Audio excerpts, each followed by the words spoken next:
Negozji żgħar u self-employed f'Malta se jingħataw spalla qawwija permezz ta' skema ġdida li għadha kemm tnediet mill-Malta Enterprise. Waqt tnedija l-Ministru għall-Ekonomija Silvio Xkembri tenna li l-iskema għandha lan li tiffaċilita l-kirji jew ix-xiri ta' spazji industrijali mis-settur privat, pass kruċjali biex dawn l-intrapriżi jkunu jistgħu jespandu jew isaħħu l-operat tagħhom. L-iskema hi miftuħa għal diversi setturi bħal manifattura, l-artiġjanat, l-pakkjar industrijali, it-tiswija ta' makkinarju, karozzi u tamir elettroniku kif ukoll servizzi ta' Londri industrijali. L-għajnuna tista' tilħaq sa 300,000 euro għal kull negozju biex tkompri sa 50% tal-ispiża totali fuq medda ta' 6 snin. Negozji li bħalissa qed joperaw firħula jistgħu jibbenefikaw ukoll iżda jridu jiċċaqilqu lejn żoni industrijali pass li jgħinu wkoll biex jitnaqqas it-tfixkil lir-residenti tal-madwar. Il-kap eżekuttiv tal-Malta Enterprise George Gregory spjega kif fl-aħħar 5 snin ir-Rent Subsidy Scheme kienet ta' għajnuna konkreta għal ħafna intrapriżi. Matul dan il-perjodu l-Malta Enterprise għenet il-fuq minn 50 negozju valur ta' assistenza ta' aktar minn €1,500,000 euro biex ikopru l-ispejjeż tal-kera industrijali.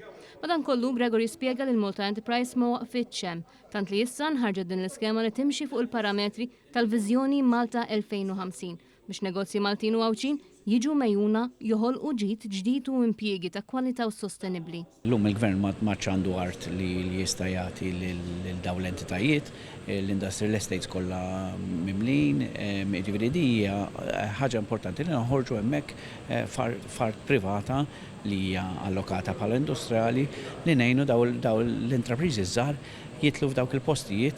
Din l-iskema ġabet reazzjonijiet pożittivi mis-settur tant li l-President tal-Kamra Negozji Żgħar u Medji Pola Bela laqab sodisfazzjon din l-iskema u qal li rispons konkret għal waħda mill-isfidi ewlenin li jiffaċċjaw in-negozji żgħar, jiġifieri l-aċċess għal spazji industrijali adegwati.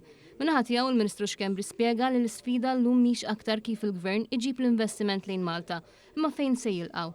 Hawn tenna li b'din l-iskema qed jiġu provduti 3 affarijiet essenzjali għal ħajja tan-negozju li huma l-istabbiltà, is-serħan tal-moħħ u tnaqqis fil-burokrazija. Nistgħu nagħtu għajnuna ta' 300,000 euro il-kull applikant sabiex jixtri l-proprjetà tagħhom, jkollhom allura l-proprjetà tagħhom li jistgħu jħallu għat-tfal tagħhom jekk jkomplu n-negozju magħhom, però wkoll dik l-attività li forsi llum il-ġurnata bil-permess antik tinsab f'xi raħal, għandek xi mekkanik f'xi raħal u allura dik toħloq inkonvenjent lir residenti jekk jibbenefikaw minn din l-iskema joħorġu mir-raħal u jmorru f'żona industrijali u l-permess min-naħa tal-ippjanar fuq dak il-garaxx jaqa' sabiex ma tkunx tista' takkomoda attività kummerċjali f'dak il-livell.